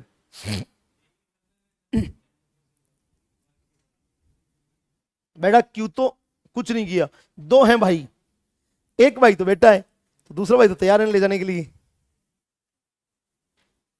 भाई एनर्जी को ट्रांसफर करने के लिए दूसरा भाई तो बेटा आना है, हीट ही तो नहीं हो रही, एनर्जी जो इंटरनल एनर्जी है वो तो होगी। इंटरनल एनर्जी खुद तो जो सिस्टम की एनर्जी है, सिस्टम की एनर्जी हीट एक ही है यार भाई, अलग अलग है। हीट तो मोड है उसको ट्रांसफर करने के लिए, वो तो मोड है हीट, तो हीट के रूप में तो वो ट्रांसफर होती है, न कि हीट एनर्जी है, हीट एनर्जी थोड़ी है। एनर्जी तो सिस्टम के अंदर जो है वो है, और मैंने बोला था हीट वर्क दोनों सिस्टम में नहीं है, वो तो बाउंड्री प्रोसेस है यार, दोनों बाउंड्री फंक्शन है, तो वो तो अलग ही चीज हो गई। तो एक भाई तो खत्म हो गया उसका, कौन, हीट, वो तो गायब हो गया, खत्म हो गया वहां से। तो यार अभी तो एक तो जिंदा है, तो वो जिंदा वो तो काम करेगा ही कि आजा बहन मैं बैठा हूं तुझे ले जाने के लिए, नो टेंशन है, तो वो ले जाएगा उसको, तो फिर वो ले जाएगा, इसका मतलब जितना उसके द्वारा वर्क होगा वो उसी वर्क में कन्वर्ट होगा। तो वो डेल्टा यू किसके द्वारा होगा, वर्क के द्वारा तो हो रहा पूरा, तो वर्क में कन्वर्ट हो रहा भाई। इसलिए मैंने कहा कि डेल्टा यू एडियाबेटिक डब्ल्यू के बराबर है, और इसीलिए मैंने ये स्टेटमेंट लिखा है कि एडियाबेटिक जो वर्क होगा वो स्टेट फंक्शन होता है। याद रखना, एडियाबेटिक वर्क न कि वर्क। वर्क तो कौन होता है? पाथ फंक्शन, क्योंकि ये बात तो अपनी पहले ही बोल दी मैंने कि वर्क और हीट दोनों नाम अकेले आते हैं, तो याद रखना है पाथ फंक्शन है, क्योंकि तीन ही तो पाथ फंक्शन है दुनिया में, हीट, वर्क और हीट कैपेसिटी, बाकी सब स्टेट फंक्शन। आ गया? चलिए जी आगे अगला पॉइंट, इसको देखो। अगर मैं इसकी बात करूं तो देखो समायतनी है, समायतनी का मतलब वी कांस्टेंट, और वी तो आपको पता है वॉल्यूम जो होता है वो कौन होता है? स्टेट फंक्शन होता है, इसलिए वी कांस्टेंट है तो डेल्टा वी क्या आएगा? जीरो। मैं इसको तो बिल्कुल खुला खुला लिखूंगा, डेल्टा वी जीरो। समझ गए? डेल्टा वी क्या होगा? जीरो। और भैया डेल्टा वी कहां गया? ये रहा, ये पूरा जीरो, और ये पूरा जीरो होगा तो तुम्हें पता क्यू बच गया। समझ गए? और डेल्टा यू तो है ही, अरे डब्ल्यू तो जीरो हुआ है भाई, इसमें ही तो आएगा कौन? पी डी वी, तो पी से तो मल्टीप्लाई है तो वो तो ऑटोमेटिक जीरो हो गया, डेल्टा वी जीरो है तो, इसलिए बचा कौन? Only for Q. मतलब वही बात सेम एज इट इज, क्या आ गया? डेल्टा यू बराबर क्यू। बहुत गजब की बात, ये यू है बेटा, यू है ना, हाँ क्या बता, वी समझ लो, यू क्या? नो नो, किसने कह दिया? मैंने कब लिख दिया माइनस? यार ये बराबर है, इसमें तो कुछ चेंज ही नहीं किया, अभी तो ये बराबर है। अरे यार ये बराबर है भाई, ऐसे है ये ऐसे, हाँ ये माइनस में कहां से आएगा? ये किसने कह दिया तुम्हें माइनस में आएगा? अरे भाई यहां से देखो तुम लोग, ये माइनस तो जीरो हो गया पूरा, तो ये जीरो हो तो क्यू ही तो बचा, डेल्टा यू के बराबर क्यू बच गया। समझ गए मेरी बात? तो ध्यान में रखना। अब देखो इसका स्टेटमेंट भी सेम, क्यू, क्यू कौन है? अभी मैंने बात बोली थी क्यू हीट है, और हीट पाथ फंक्शन होती है, बट वही सेम एज इट इज, क्या? क्योंकि कौन सा है? आइसोकोरिक, और आइसोकोरिक की जो हीट होती है वो हमेशा स्टेट फंक्शन होती है। एडियाबेटिक का तो वर्क स्टेट फंक्शन, और आइसोकोरिक की हीट स्टेट फंक्शन। क्यों? डेल्टा यू के बराबर है, दोनों दोनों स्टेटमेंट अलग अलग है। एडियाबेटिक का तो वर्क होता है, कौन? स्टेट फंक्शन, और आइसोकोरिक की हीट होती है, कौन? State function.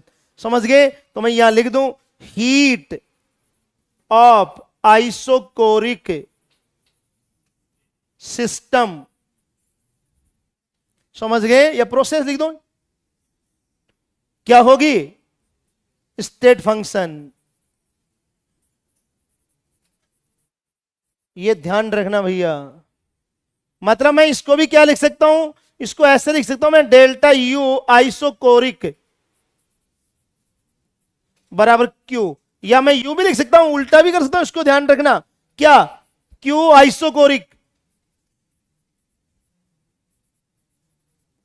ऐसे भी लिख सकता हूं मैं, एक ही बात है, क्योंकि आइसोकोरिक की हीट तो है ये किसके बराबर है? डेल्टा यू के बराबर है, और आइसोकोरिक नाम आगे लिखा हुआ, इसका मतलब क्या होगा? स्टेट फंक्शन होगा। तो ये तीनों बातें ध्यान रखना, तीन है, तीनों लिख लो एक बार, उसके बाद अगला पेज पलटू।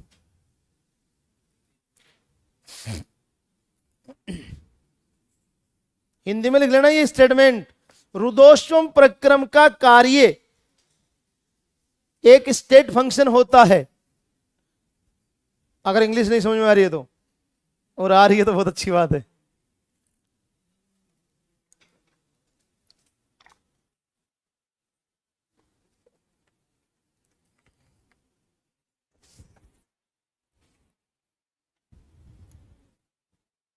देखो ये तो रहा, ये रहा, इसका ये लिखा पूरा, ये पॉइंट इसके नीचे लिखना है, एडिया वर्क या एडियाबेटिक वर्क स्टेट फंक्शन होगा, और इसमें ये लिखा हुआ है V constant delta V zero, delta U Q के बराबर है, तो लिखा हुआ है हीट ऑफ आइसोकोरिक सिस्टम या heat of isochoric process state function है। आइसोकोरिक की हीट स्टेट फंक्शन होती है।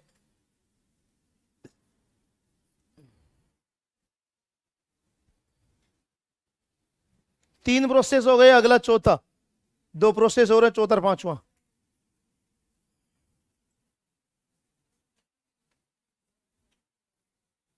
थोड़ा जल्दी करो बेटा, हाँ फटाफट करा दो इसको तुम पूरा।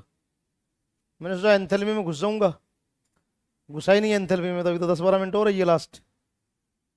यार टाइम बहुत जल्दी गया है, मतलब 1 घंटा बीत गया है। समझा तो ज्यादा हूं ना, समझाना कम पड़ेगा मेरे को ऐसा लग रहा है।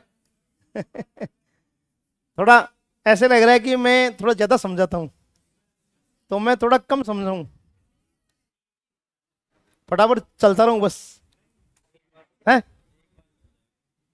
मतलब मैं 2-3 बार बोल देता हूं ना एक स्टेटमेंट को, थोड़ा मुझे चेंज करना पड़ेगा। मैं इसलिए बोलता हूं यार कि क्लास में सब टाइप के स्टूडेंट रहते हैं, कोई 1 बार में समझे, कोई 3 बार में समझे, इसलिए मुझे 3 बार भी बोलना पड़ता है। नहीं क्या भाई, सबके लिए ऐसा थोड़ी है कि सारे स्टूडेंट वही बैठे हैं जो 95 वाले हैं, तो ऐसा ही तो है नहीं। डॉक्टर तो सभी को बनना है ना, इसलिए सारी चीजें ध्यान में रखनी पड़ती है बेटा क्लास में। चलूं चलूं भाई, नो सर। 2 और हैं, फटाफट 2 और देख, बस अभी देख लेते हैं अपन, बस हो गया। इन 2 में ज्यादा टाइम नहीं, अब ये 3 ही थे मेन, वो एक लास्ट साइक्लिक और आएगा अभी। इसमें तो कोई चेंज नहीं है आइसो को, इसमें आइसोबारिक में, क्योंकि आइसोबारिक में तो पी कांस्टेंट होगा, और पी कांस्टेंट तो पी कांस्टेंट ही है, पी तो कांस्टेंट ही है भाई। पी कांस्टेंट का मतलब पी कांस्टेंट ही है, एक्सटेंट तो हम कांस्टेंट ले ही रहे हैं वैसे ही, तो वो तो बेटा वैसे खुद ही कांस्टेंट है, कहने की आवश्यकता ही नहीं है, इसलिए उसमें तो नो चेंज। चलूं रुके, अच्छा मैंने सोचा कि चलो सर, कोई नहीं कोई नहीं, मस्त रही, एक लेक्चर और लग जाएगा, कोई फर्क नहीं पड़ेगा, तुम्हें समझ में आना चाहिए, कोई फर्क नहीं पड़ेगा, लेक्चर और ले लेंगे अपन। लेकिन बस मेन बात यह है कि तुम समझना इसको बेटा, थर्मो में क्वेश्चन खूब आते हैं। देखो इसमें मेन चैप्टर आपको बता दूं मैं यही है, स्टेटोमीटर, थर्मोडायनेमिक्स, समझ गए, आपका केमिकल काइनेटिक्स, इलेक्ट्रोकेमिस्ट्री फिजिकल के लिए, और एक इक्विलिब्रियम, ये मेन है?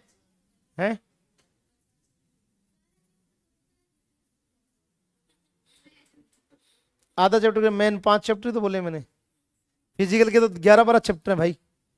वेटेज वाले चैप्टर बता रहा हूं मैं, जिनमें से 3-3, 4-4 क्वेश्चन आते हैं, वो बोल रहा हूं मैं। स्टेटोमीटर से 2 आते हैं, थर्मो में से 3 क्वेश्चन आते हैं, और केमिकल काइनेटिक्स से 4, 3-4 लगातार पीवाई की उठा के देखना। रेडॉक्स में 1, मोल में 1, इलेक्ट्रो में 3, 2-3, एटम में 1 क्या था पिछली बार, आ गए 2 गलती से। हाँ बेटा, अभी 2 प्रोसेस और बच रहे हैं, उनमें देखो एक अपन ले लेते हैं, कौन सा, 4th, क्या नाम था, आइसोबारिक था बेटा, आइसोबारिक प्रोसेस। आइसोबारिक में मैंने बोला था पी कांस्टेंट, और पी कांस्टेंट तो ऑलरेडी है, इसलिए डेल्टा यू क्या आएगा अपने पास, अभी बताया था क्यू प्लस पी एक्सटर्नल तो था ही था, और डेल्टा वी है ही, ये माइनस हो जाएगा, प्लस माइनस माइनस, तो इसको माइनस लगा देता हूं पहले ही, पी एक्सटर्नल डेल्टा वी, ये इक्वेशन बनेगी किसके लिए, आइसोबारिक के लिए, जो ऑलरेडी है वही इक्वेशन, इसमें कोई चेंज नहीं है। इसी तरह से अपन नेक्स्ट ले लें अपना last cyclic,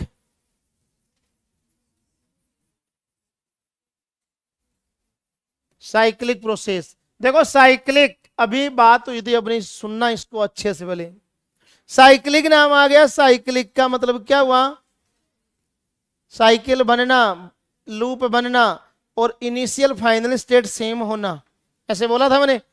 initial final state same मतलब इनिशियल फाइनल स्टेट है तो स्टेट फंक्शन हो गया, और स्टेट फंक्शन है, मैंने तुम्हें बोल रखा है कि इनिशियल फाइनल दोनों सेम आने का मतलब जितनी फाइनल उतना इनिशियल है, दोनों सेम है, तो यू फाइनल अपना जो इक्वेशन है इसका कौन सा, ये वाला, यही तो लिखा था अपन ने, डेल्टा यू बराबर डब्ल्यू प्लस क्यू, ऐसे तो लिखा था।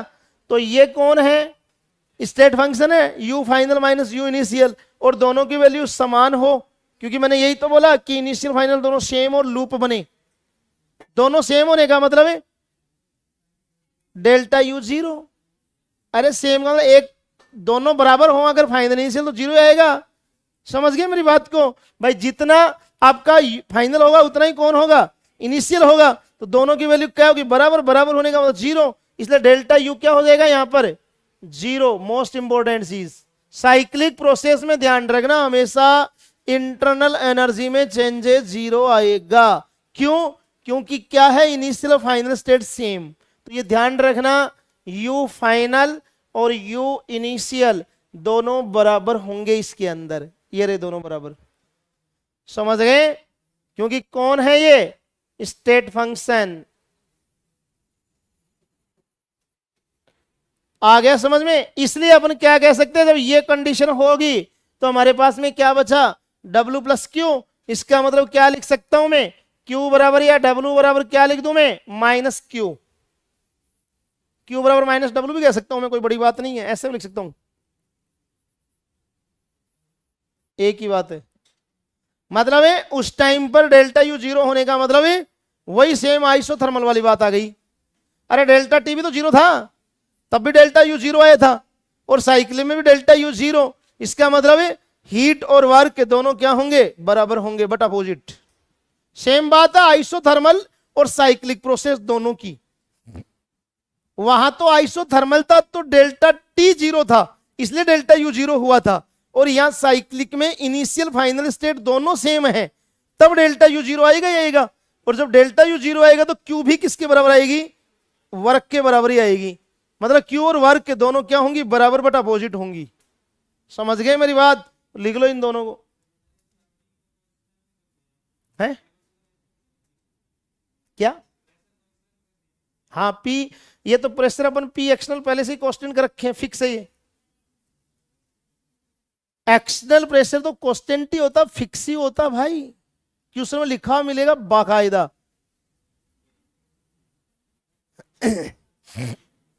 लिख लो इसको फटाफट। देखो एक क्वेश्चन है इसका, हाँ भाई, हाँ उतार लो उतार लो।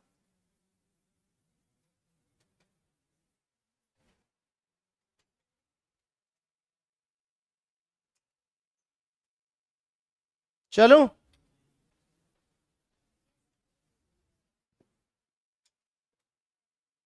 Which is not state function, बहुत अच्छा क्वेश्चन है, पीवाईक्यू में पूछा गया है, बहुत ही अच्छा क्वेश्चन है। क्या लिखा, which is not state function, state function नहीं होना चाहिए। देखो पहला क्यू पी, कांस्टेंट पी के ऊपर कह रहा है,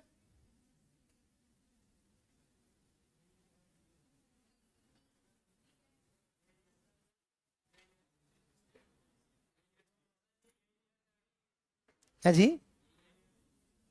यही है।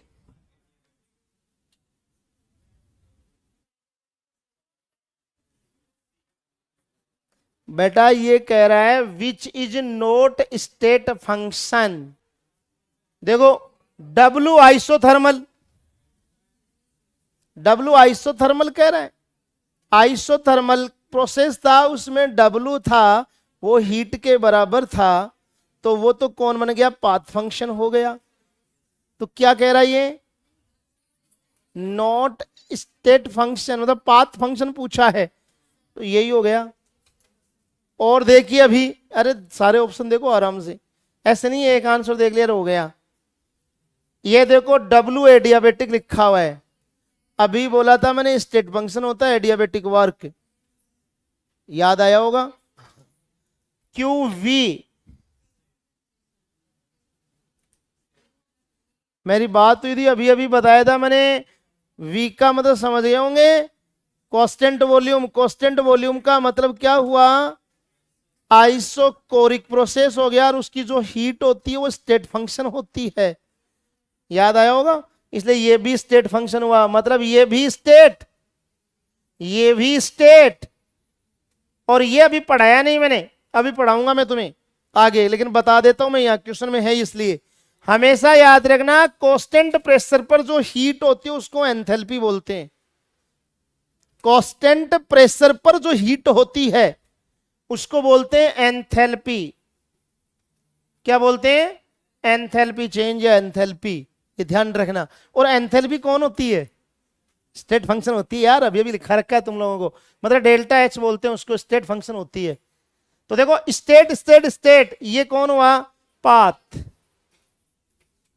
तो यही पूछा इसमें। तो देखो मतलब क्वेश्चन बहुत इजी था, बट इसमें थोड़ी सी बातें ध्यान रखनी पड़ेगी स्टेटमेंट वाले, जो मैंने अभी पॉइंट बताए वो भाई, वो बात ही तो ध्यान में रखनी पड़ेगी। अपना ये पॉइंट हमें कैसे पता चलेगा? जब हमें पता हो कि यार एडियाबेटिक वर्क होता है वो स्टेट फंक्शन होता है, ये पता होना चाहिए। ये वी दिखते ही पता होना चाहिए कि यार क्यू तो हीटर वी आ गए, इसका मतलब कांस्टेंट वॉल्यूम पे हो रहा है, इसका मतलब आइसोकोरिक प्रोसेस की जो हीट होती है वो स्टेट फंक्शन होती है। ये कैसे पता चलेगा कि कांस्टेंट प्रेशर पर जो हीट होती है उसको एंथैल्पी बोलते हैं, आगे आएगा पॉइंट अभी। तो ये स्टेट, मैं क्या बोल रहा हूं, स्टेटमेंट जब तक तुम्हें पता नहीं चलेगा क्वेश्चन सही नहीं होगा। क्वेश्चन तो बहुत इजी था, दिखते ही होता है यार, छोड़ भी नहीं सकते, क्वेश्चन बहुत इजी है, छोड़ भी नहीं सकते और गलत भी कर सकते हैं, दोनों चीजें होती हैं, है ना। और ज्यादा कंडीशन फिर उधर ही बकती है -5 की ओर, जब अपन स्टेटमेंट नहीं पता हमें तब तो, और अगर स्टेटमेंट का पता रहेगा तब दिक्कत ही नहीं है। फिर हो गया। तो आज की सभा समाप्त कर दें? नहीं बस हो गया, और तो क्वेश्चन इसमें अभी तुम्हें पढ़ाया नहीं, इसलिए कल कराऊंगा मैं, और कई बातें और भी हैं कई। ये तो कर लोगे यार तुम शायद। Find delta U system absorb 1 kilo joule of heat and does 5 kilo joule of work, ये तो कर लोगे। क्या कह रहा है ये? Delta U system of absorb, मतलब सिस्टम है वो 1 किलो जूल हीट एब्जॉर्ब कर रहा है, हीट एब्जॉर्ब कर रहा है। तो एब्जॉर्ब करने का मतलब देखो यहां पर आपके पास में हीट एब्जॉर्ब करेगा, मतलब Q बराबर +1 हो गया किलो जूल, यही तो कह रहा है। और क्या बोल रहा है? 5 किलो जूल क्या कह रहा है? वर्क कह रहा है। 1 किलो जूल है क्या?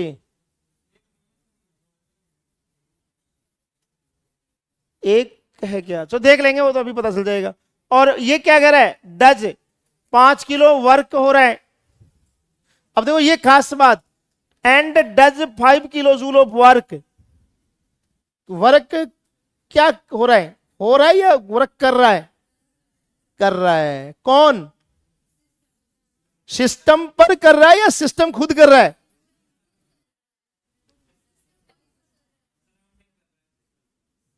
बेटा does 5 kilo joule work, does का मतलब खुद सिस्टम कर रहा है, न कि सिस्टम पर हो रहा है, ये ध्यान रखना। इंग्लिश समझा करो थोड़ा सा, है ना। हाँ हिंदी लिखाऊंगा, नो टेंशन, मतलब इंग्लिश की बात करूं तब कह रहा हूं। तो ये ध्यान रखना, यहां सिस्टम खुद करेगा, इसका मतलब बताया था मैंने अभी, W क्या आएगा? -10 किलो जूल, -5, अच्छा सॉरी 5 है क्या? अब तुम कर लोगे आराम से। क्या आएगा? डेल्टा U बराबर Q प्लस W, तो डेल्टा U बराबर इस Q तो कितना 1 और ये -5, ये तो आंसर गलत आ रहा है, ये क्वेश्चन ही शायद गलत है कुछ, या तो इसको जूल में कन्वर्ट करो, फिर जूल में कन्वर्ट करेंगे तब भी नहीं होगा, किलो जूल में आंसर है। हाँ तो ये ऑप्शन गलत है ना। या एक बार मैं देखता हूँ इसका क्वेश्चन तो सही है क्या यार, ये 1 किलो जूल, अरे 1 किलो जूल तो 1 किलो जूल ही होगी। 5 कहां से आएगी? और वर्क कितना हो रहा है? 5, तो -5 हो गया, तो ये तो अपने पास में डेल्टा U कितना आएगा? -4 आ गया है? इसमें है नहीं हो रहा ना ऐसा।